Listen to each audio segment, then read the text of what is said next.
너무 불안하다. 왜? 옆에 있는 사람 막 죽어가니까요. 언제 죽을지 모르니까. 그리고 아이들이 부모들 다 잃고 전쟁 고아들이 힘없이 누워있는 그런 신문기사를 보면서 전쟁이 좀 속히 그치고 평화가 임했으면 하면서 기도하는 가운데 이 찬송이 계속 제게 와닿는 거예요. 평화 없는 세상 고통과 싸움뿐 사람들은 무서웠더네. 평화의 왕이 다시 올 때까지 죄와 전쟁은 끝이 없네. 뭐 뻥 터지는 순간에 아예 할 시간이 없이 죽어버린 거죠. 얼마나 전쟁이 끔찍스럽습니까?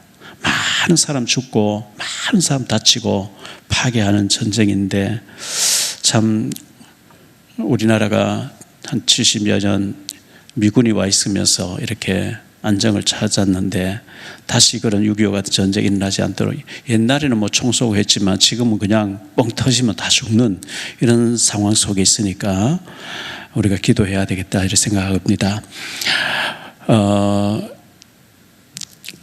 하나님께서 모세를 통해서 이스라엘 백성들을 애굽에서 데리고 나왔는데 불과 한 열흘이면 갈 수 있는 거리를 하나님이 안 들여보냈어요. 왜냐하면 복음이 안 된 상태에서, 믿음이 안 된 상태에서 들어가면 다 죽기 때문에 하나님께서 그들을 석 달 걸려가지고 시내산 앞에 데리고 나왔고, 시내산 앞에서 2년 가까이 말씀을 주셔요. 예배 훈련시키고 말씀 훈련시키고 해서 이제 가데스 바네아라고 하는 가나안 땅 앞에까지 데리고 갔는데, 정탐꾼을 보냈는데 불신앙 보고하고 원망하고 불평하니까 하루를 1년으로 계산해서 40년 동안 못 들어간다. 그래서 38년 동안 한 자리 가만히 있게 되는 그런 일이 있었죠. 그래서 사도행전 7장 38절에 보면 광야교회라고 했고요, 거기 성도들이 한 200만 명쯤 되는 지상 최대 교회죠. 그리고 고린전서 10장 6절과 11절에 보면 본보기로 삼아라, 광야교회를 본보기로 삼아야 우리 신앙생활이 실패하지 않는다.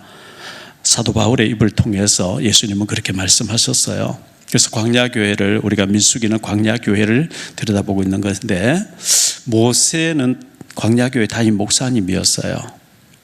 모세를 통해서 하나님 말씀을 주시는데 하나님의 음성이 직접 막 들리게 하니까 백성들이 너무 두려워가지고 떨면서, 모세 당신만 듣고 우리에게 리바이벌 전달해달라, 우리 귀에 하나님 음성이 안 들리게 해달라, 너무 무섭다 이렇게 얘기했죠. 광야 40년만큼 하나님이 함께한다는 생생한 증거를 주신 적이 없죠. 구름기둥 불기둥으로 하나님 구름기둥 가운데서 막 음성을 들려주시고 만나를 내려주시고, 그런데도 불구하고 복음 체질이 안 되니까 건수만 있으면, 거리만 있으면 원망 불평 계속 하나님 대적하다가 광야에서 다 죽고 말잖아요. 2세들만 들어가고 여호수아 갈렙만 들어가는 이 광야교회를 우리는 참고를 해야 되거든요. 그래서 민수기 8장을 오늘 읽었는데, 제사장들은 등불을 켜고, 여기 1절로 4절이 나와요.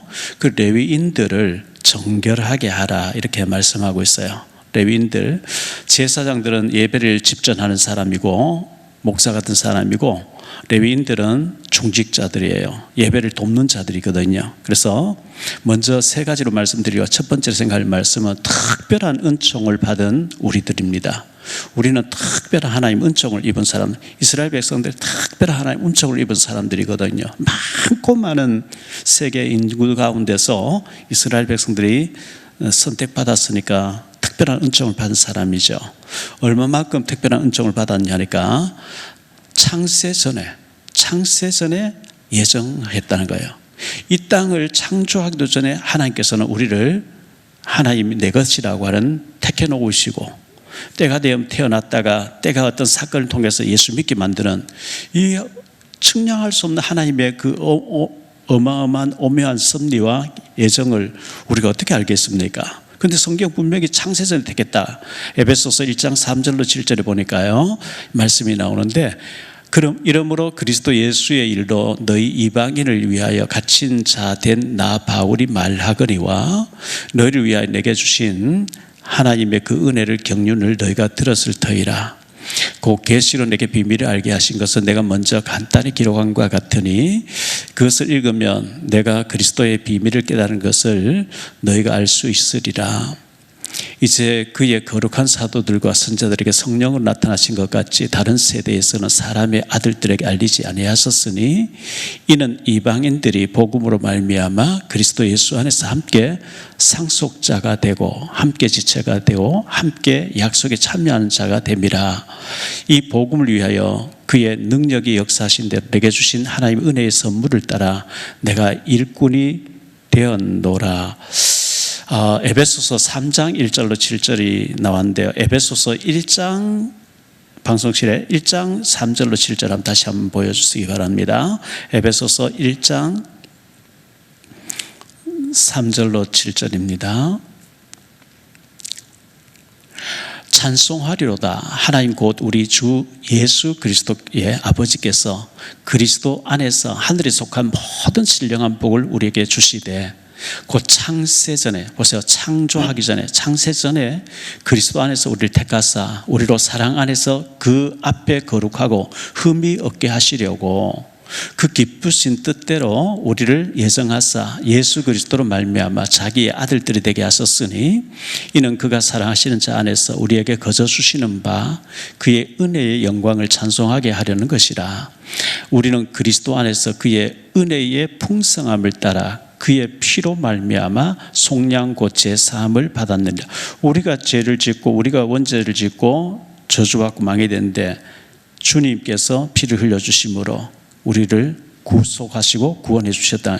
창세전에 우리를 택해 주셨다. 사실이 어마어마한 비밀이죠. 어마어마한 축복이죠. 구원받게 하셨고 영생의 복을 주셨고 천국을 확보해 놓고 사는 천국 백성으로 사는, 사실 기절할 만큼 중요한 일이잖아요. 우리를 신령한 복 주기 위해서 부르셨대요. 3절에 보면요. 그리고 창세전에 택했다. 4절에요. 그리고 아들이 되게 하셨다. 그렇게 5절에 말씀하고 우리를 찬송하게 하시려고 6절에 그렇게 말씀하고 있어요. 로마서 16장 25절에는 이렇게 말씀합니다. 나의 복음과 예수 그리스도를 전파하면 영세 전부터 감추어졌다. 영세 전에 우리를 택해 놓으시고 감추어졌다가 우리에게 때가 되면 우리에게 구원의 은총을 주셨다고 말씀하고 있어요. 창세전에 영세전에. 마태복음 22장 14절에 보니까요, 청함을 받은 자는 많되 택함을 입은 자는 적으니라. 잔치에 천국에 초청받은 자는 많은데 택함 받은 자는 적다. 우리가 예수 믿고 구원받은 자는 택함 받은 자들이에요. 초청만 받은 게 아니라 믿어진다는 자체가 성령님이 와 계시는 거고 우리 하나님 자녀 됐다는 거거든요. 택함을 입은 자죠. 감사한 일이죠. 많은 사람들이 청함을 받았다가 구원받지 못하고 돌아가는데 우리는 택함 받았으니까요. 아모스서 3장 2절에 보면 내가 땅의 모든 족속 가운데 너희만을 알았나니. 얼마나 감사한 일입니까? 이슬람 믿는 사람도 많고 힌두교 믿는 사람도 많고 부처님 믿는 사람도 많고 잘못된 이단 사입이 너무너무 잘못된 무속신학에 빠진 사람도 많이 있는데 우리만 하나님이 알았고 불러주셨다는 거 너무나 복된 일이잖아요. 기절할 만큼 중요한 축복받은 사람들이거든요. 우리에게 자녀된 신분과 권세를 주셨어요. 우리가 하나님 자녀된 신분과 권세를 주셨거든요. 하나님의 자녀, 우리가 대통령 자녀라 해도 참 너무너무 자부심이 있을 텐데 세계 최고의 재벌 자녀라 해도 힘이 있을 텐데 하나님 자녀예요. 요한복음 1장 12절에 영접하는 자, 곧 그 이름을 믿는 자들에게는 하나님의 자녀가 되는 권세를 주었다. 어마어마한 배경 아닙니까? 하나님의 자녀. 로마서 8장 14절로 17절에 보니까요, 무릇 하나님의 영으로 인도함을 받는 사람은 곧 하나님의 아들이라. 너희는 다시 무서워하는 종의 영을 받지 아니하고 양자의 영을 받았으므로 우리가 아빠 아버지라고 부르짖느니라. 성령이 친히 너희의 영과 더불어 우리가 하나님 자녀인 것을 증언하시나니 자녀이면 또한 상속자 곧 하나님의 상속자요 그리스도와 함께한 상속자니 우리가 그와 함께 영광을 받기 위하여 고난도 함께 받아야 할 것이니라. 부모는 사실 자녀에게 다 주죠. 아낌없이 주고 또 자녀는 부모에게 미안해하지 않고 당당하게 내놔하잖아요. 우리가 하나님 자녀 아빠 아버지라 부르짖는 자녀가 됐다는 것은 상속자가 됐다, 상속권을 가졌다 이렇게 말씀하고 있어요. 빌립보 3장 20절에 보면 우리를 천국 시민권자라, 우리의 시민권은 천국에 있다 했는데요, 미국의 시민권 받기 굉장히 어렵거든요. 트럼프 대통령이 7억 정도를 미국에 기증하면 영주권 주겠다 전에 그렇게 발표했죠. 돈 있는 사람은 영주권 받아서 미국 떠나들고 가겠죠. 사도 바울이 나는 로마 시민권자라니까 천부장이 난 돈을 많이 들여서 천부장 내가 로마 시민권 됐는데 너는 어떻게 해서 그걸 받았느냐. 난 태어나면서부터라. 그게 이제 사도행전 26장에 보면 그런 얘기들, 22장에 보면 그런 얘기들이 나오거든요. 우리가 천국 시민권자가 됐고 하나님 자녀가 됐다는 거, 상속자가 됐다는 거 얼마나 큰 축복인지 모르죠. 그리고 우리는 그 신분과 권세를 가지고 하나님을 기쁘시게 하는 자녀로 살아야 되거든요. 하나님을 기쁘시게 하는 자녀로 살아야 됩니다. 하나님 우리를 너무 이뻐하신대요. 스바냐서 3장 17절에요. 너희 하나님 여호와가 너희 가운데 계시니 그는 구원을 베푸실 전능자이시라. 그가 너로 말미암아 기쁨을 이기지 못하시며 너를 잠잠히 사랑하시며 너로 말미암아 즐거이 부르며 기뻐하시리라 하리라. 이렇게 말씀하고 있죠. 하나님 우리를 너무 이뻐한대요. 부모가 봤을 때 어린 아기가 아장아장 걸어다니고 엄마 품에 안기고 얼마나 이뻐요. 우리가 예배 드릴 때, 찬송 부를 때, 또 생명을 살릴 때, 죽어가는 영혼 살릴 때 하나님 얼마나 기뻐하시는지 모르죠. 이사야 43장 1절에 보면요, 야곱아 너를 창조하신 여호와께서 지금 말씀하시느니라. 이스라엘아 너를 지으신 이가 말씀하시느니라. 너는 두려워하지 말라. 내가 너를 구속하였고 내가 너를 지명하여 불렀나니 너는 내 것이라. 우리를 딱 지명해서 핀셋을 딱 집어내듯이 우리를 지명해서 불러냈고 하나님 자녀 삼아주셨다.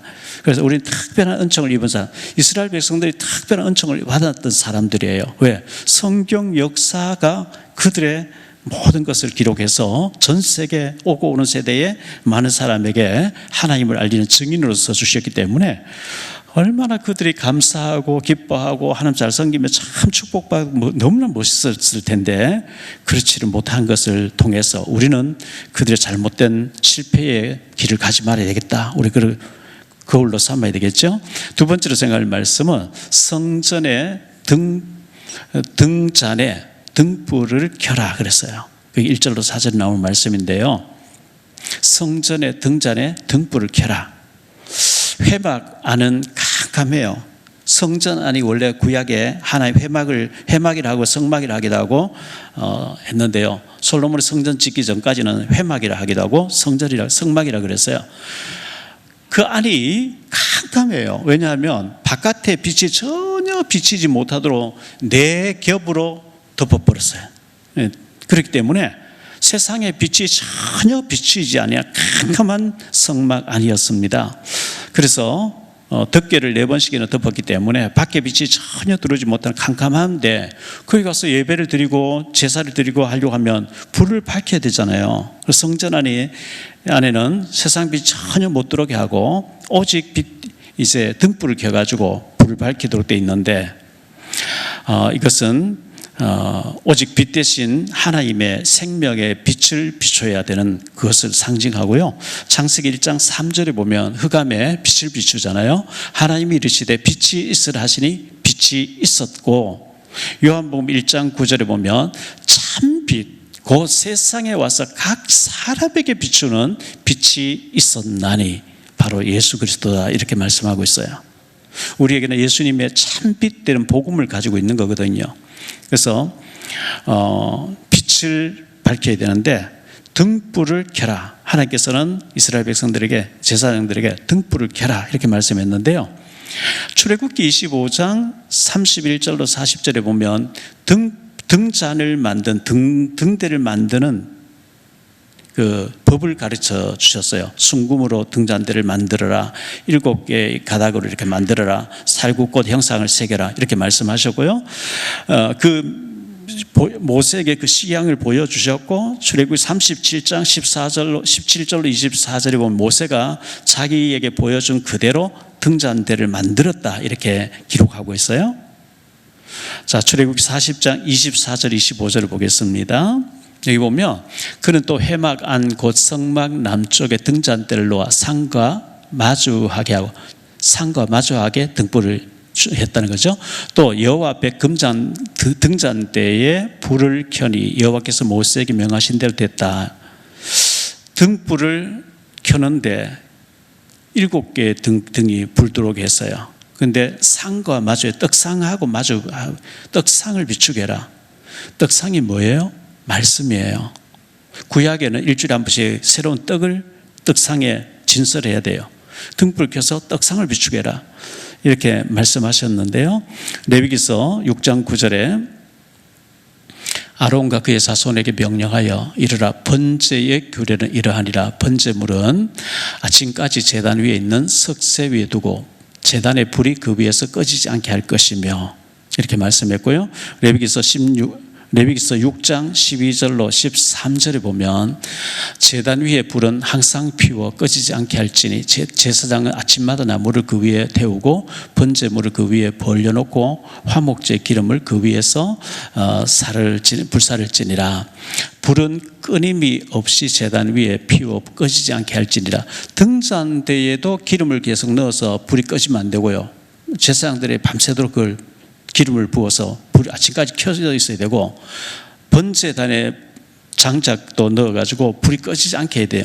아론의 아들 나답과 아비후가 다른 불 뜨고 들어갔다가 죽었다 그랬잖아요. 불이 꺼지면 안 된다 그랬어요. 불을 항상 피워놔야 됩니다. 자, 떡상을 비추게 하라. 등잔대에 불을 떡상을 비추게 하라 했는데요. 출애굽기 40장 22절로 25절을 볼게요. 그는 또 회막 안 곧 성막 북쪽으로 휘상 밖에 상을 놓고, 떡상을 말하는 거죠. 또 여호와 앞 그 상 위에 떡을 진설하니 여호와께서 모세에게 명령하신 대로 되니라.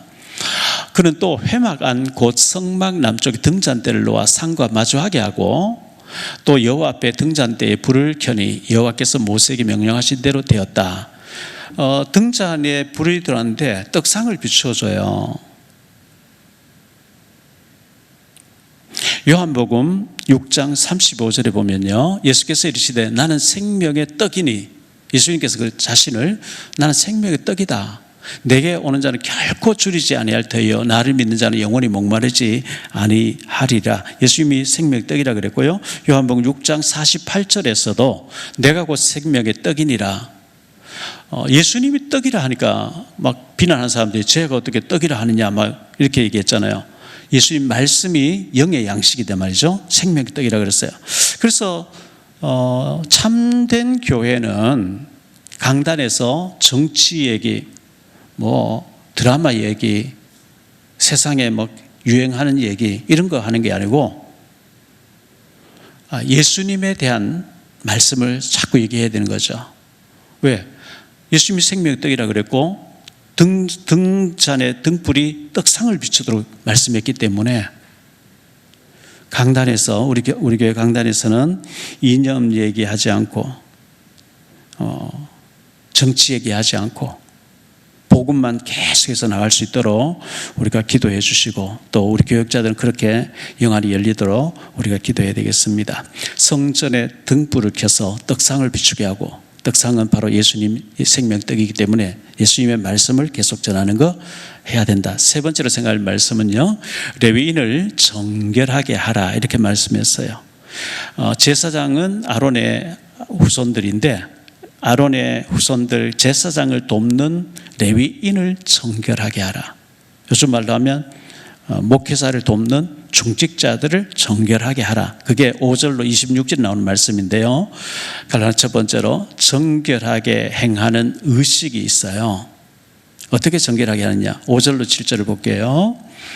여호와께서 모세에게 말씀하여 이르시되 이스라엘 자손 중에서 레위인을 데려다가 정결하게 하라. 너는 이같이 하여 그들을 정결하게 하되 곧 속죄의 물을 그들에게 뿌리고 그들에게 그들의 전신을 삭도로 밀게 하고 그 의복을 빨게 하여 몸을 정결하게 하고 이렇게 말씀했는데요. 여기 보면 속죄의 물을 뿌려라 이렇게 말씀했어요.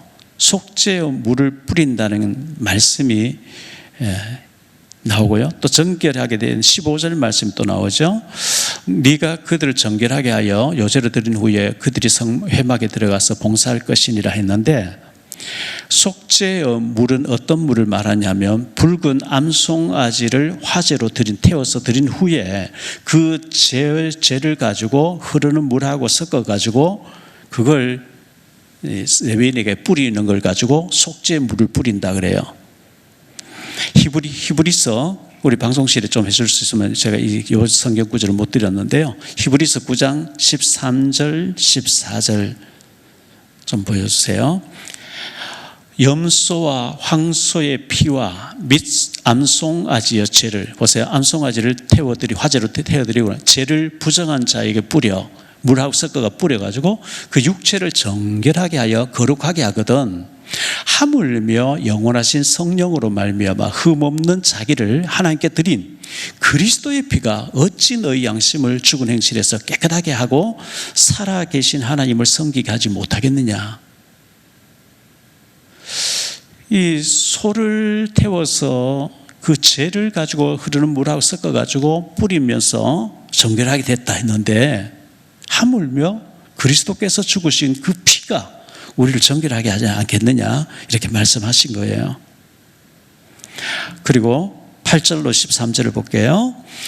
또 그들에게 수송아지 한 마리를 번제물로 기름 섞은 콩가루를 그 소제물로 가져오게 하고, 그 외에 너는 또 수송아지 한 마리를 속죄제물로 가져오고 레위인을 회막 앞에 나오게 하고 이스라엘 자손의 온 회중을 모으고 레위인을 여호와 앞에 나오게 하고 이스라엘 자손이 그들에게 안수하게 한 후에 아론이 이스라엘 자손을 위하여 레위인을 흔들어 바치는 제물로 여호와 앞에 드릴지니 이는 그들에게 여호와께 봉사하게 하기 위함이라.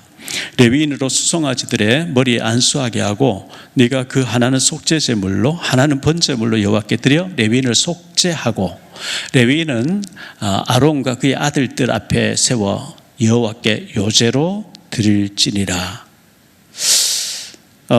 레위인을 모아가지고 이스라엘 백성들 그들이 안수해라. 이스라엘 백성 전체가 다 안수할 수 없잖아요. 그래서 학자들은 지도자들이 안수했다 이렇게 해석을 합니다. 여기 요제란 말이 나왔는데요. 요제가 뭐냐 하면 제사장이 소의 태워서 화제로 드릴 때에 가슴살을 가지고 하나님 앞에 밀고 당기는 이걸 요제라 그래요. 미는 것은 제사장이 가슴살을 가지고 성소를 향해 앞으로 미는 것은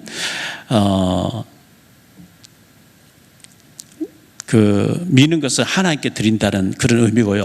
거둬 드리는 것은 하나님의 선물, 내가 직분을 받았다는 선물이라는 것을 요제라 그래요. 우리가 귀한 직분을 받아서 하나님 앞에 우리가 헌신하고 드리는 거잖아요. 그리고 하나님 앞에 직분을 받았어요. 장로님이든 권사님, 집사님이든 목사든 직분을 받았어요. 이걸 요제라고 합니다. 하나님 주신 직분이기 때문에 굉장히 우리 그 선물을 중요하게 해야 되겠죠. 그리고 관련 두 번째로 레위인을 구별하라 이렇게 말씀했어요. 레위인을 구별하라. 레위인을 정결하게 하라 했고, 두 번째 레위인을 구별하라. 이게 14절로 19절에 나오는 말씀인데요. 14절부터 19절까지 한번 보도록 하죠. 너는 이같이 이스라엘 자손 중에서 레위인을 구별하라. 그리하면 그들이 내게 속할 것이라. 내가 그들을 정결하게 하여 요제로 드린 후에 그들이 회막에 들어가서 봉사할 것이니라. 그들은 이스라엘 자손 중에서 내게 온전히 드림받은 자라.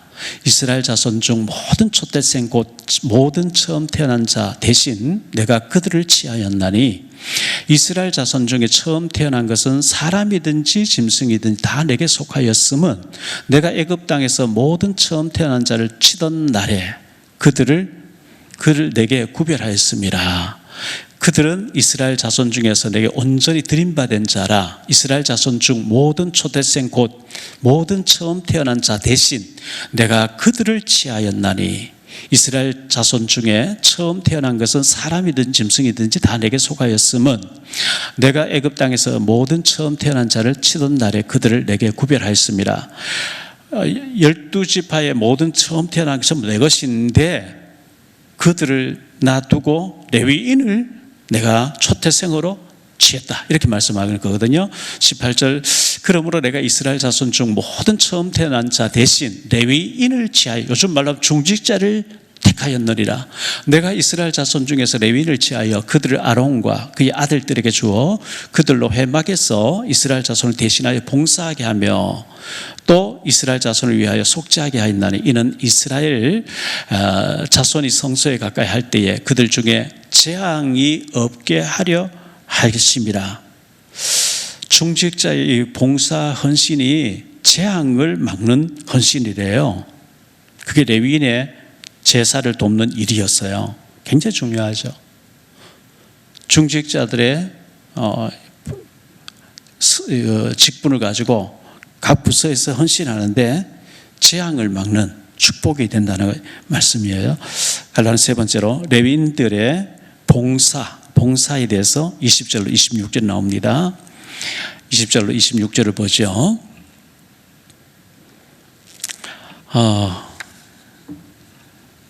모세와 아론이 이스라엘 자손의 온 회중이 여호와께서 레위인에게 대하여 모세에게 명령하신 것을 다 따라 레위인에게 행하였으되 곧 이스라엘 자손이 그와 같이 그들에게 행하였더라.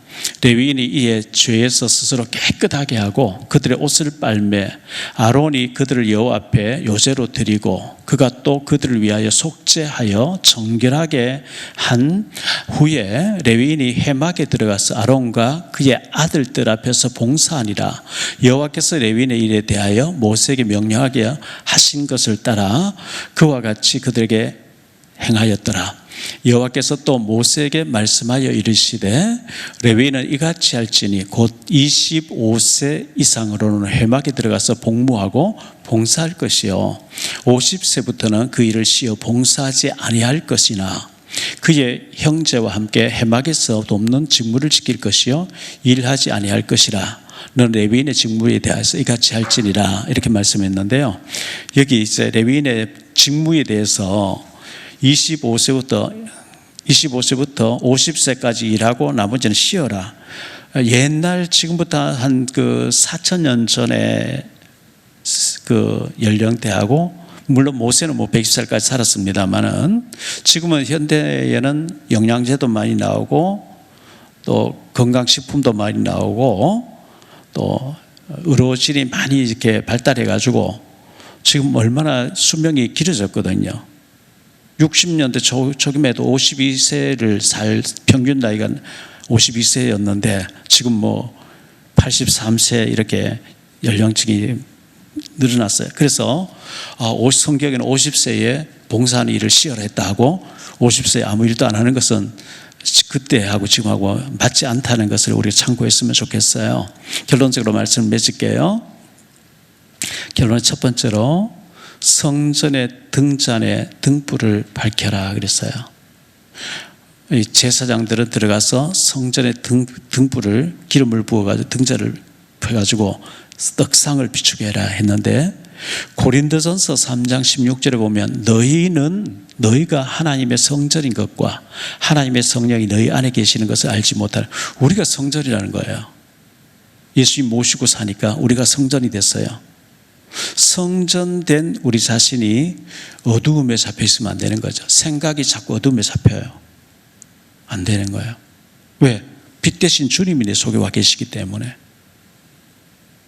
나의 등불을 밝혀야 돼요. 내 성전의 등불을 밝혀야 돼요.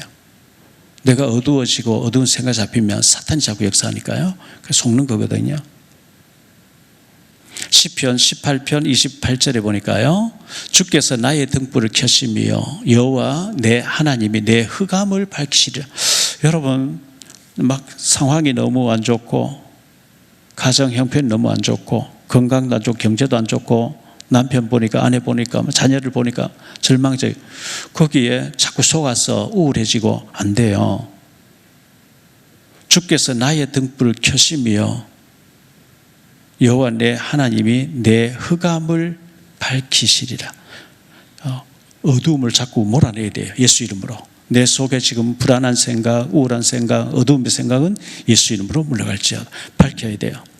이사야 45장 3절에 보니까요, 네게 흑암 중에 보화와 은밀한 곳에 숨은 재물을 주어 네 이름을 부르는 자가 나 여호와 이스라엘의 하나님인 줄을 네가 알게 하리라. 네게 흑암 중에 보화가 있다, 이렇게 말씀하고 있어요. 내 속에 흑암 가운데 어두운 부분도 있지만 그 속에 보화가 있대요. 보화를 봐야지 어두움에 잡히는 안 돼요. 어두운 생각에, 어두운 환경에, 어두운 체질에, 우울한 생각에, 그거는 마귀에게 속는 것이기 때문에 마귀는 순간순간 속이거든요. 예수 이름으로 물리쳐야 되고, 찬송 불러야 되고, 기도해야 되고, 우리가 왜? 축복을 말씀하고 우리가 특별한 은총을 입은 사람인데요, 창세전에 택함 받았는데 예수님 내 대신에 죽어주시면서 우리 자녀 삼고 상속자로 삼고 특별한 은총을 입혀보는데 어두운 생각 잡히면 안 되는 거죠. 내 안에 불을 밝혀라. 두 번째, 특별한 은총을 받은 나라는 것을 기억해야 돼요. 난 특별한 하나님의 은총을 받은 사람이다. 창세전에 애정함을 입었어요. 하나님 자녀가 됐어요. 상속자가 됐어요. 하나님 기뻐하시는 자로 축복을 받았어요. 청와대에서 만약에 대통령을 보좌하고 대통령을 채측근해서 심부름하며 서빙하고 외국에서 특사들이 오면 거기에서 우리가 서빙하고 한다 해도 굉장히 자부심 있지 않겠어요? 이 나라의 최고하는 대통령을 섬기는 직함을 내가 가지고 있다고. 다른 사람은 TV에서나 대통령 얼굴 보면 나는 바로 옆에서 섬기고 있다. 그것만 해도 대단한 자부심이 있을 텐데 우리는 하나님의 자녀, 하나님 배경, 하나님께 헌신하는 자, 특별한 은총 입은 자거든요. 하나님께 헌신하는 자로 우리가 부름받았다는 거 얼마나 감사해야 됩니까? 세 번째로 정결하게 하여 헌신하라, 이렇게 말씀했어요. 정결하게. 속죄에 물을 뿌려라. 암송아지에 죄를 제하고 흘러가는 물을 섞어 비벼가지고 그걸 뿌리면 정결해졌다 했는데, 히브리서 9장 13절 14절에서는 염소와 황소의 피와 및 송아지의 죄를 사람에게 뿌려서 정결하게 했는데, 예수 그리스도의 피가 어찌 우리를 정결하게 하지 못하겠냐, 이렇게 말씀했거든요. 그래, 우리가 이런 엄청난 축복을 받았는데 자꾸 불신하게 빠지고 하는 것을 회개해야 돼요. 하나님 내게 주신 신분과 권세를 축복을 받았는데 이걸 누리지 못하고 계속 어두운 생각이 잡히는 거 회개해야 되겠죠. 하나님이 이스라엘 백성 출애굽시켜 나와서 출애굽 19장 6절에 보면 전 세계 갖다 내게 속해 내가 세게 살린 제사장으로 너희를 쓰겠다. 아멘, 할렐루야, 아멘 말씀하십시오. 우리가 순종하겠습니다. 말씀 받고 모세 내려올 때 그 말씀 기뻐하면서 막 아멘 할렐루야 찬송하고 기도하고 예배해야 되는데, 체질이 애굽에서 태어나서 너무 노예 근성 이것 때문에 안 믿고 불평하고 원망하고 그러다가 다 죽잖아요. 여호수아 갈렙에는 다 죽거든요. 이게 광야에서 일어난 일을 본보기로 삼고 그걸로 들여다보면서 우리는 그렇게 실패하지 말라고 고린전서 10장 11절에 본보기로 삼고 너희는 그렇게 하지 말라고 말씀하고 있기 때문에 우리는 민수기를 보면서 그들이 왜 실패했는지를 우리가 보면서 절대 그렇게 실패되지 않도록 해야 됩니다. 그래서 제사장은 등불을 켜고 떡상을 비추게 하고 레위인은 정결하게 해서 제사장을 도와서 성전 일을 봉사하라. 그 일을 하려고 내가 너희를 구별했다, 이렇게 말씀하고 있어요. 이 축복이 우리 모두에게 있어지게 되기를 바랍니다. 우리 아까 불렀던 주 없인 살 수 없네 한 번 더 부르고